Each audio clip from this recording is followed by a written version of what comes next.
准备1到2块鸡胸肉，洗干净之后先切成小块，切好之后放入绞肉机里备用。再准备一个去皮的土豆，切成薄片，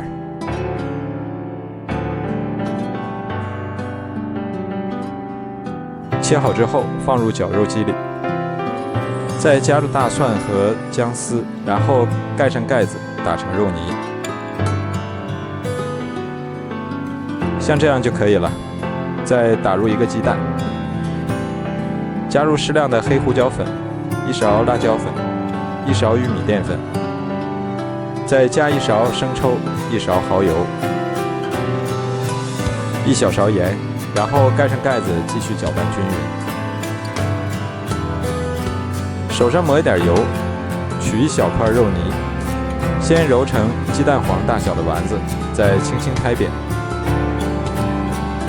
像这样就可以了。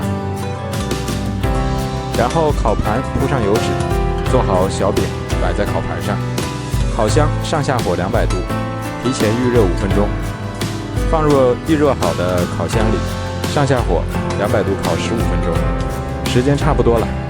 哇，好香啊！香喷喷的鸡胸肉小饼就做好了，外酥里嫩，非常的好吃。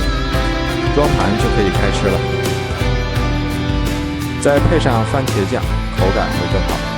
做法非常简单，难的是一口一口吃下去停不下来。如果你喜欢，也来试试吧。喜欢我的视频就关注我吧，谢谢您的支持。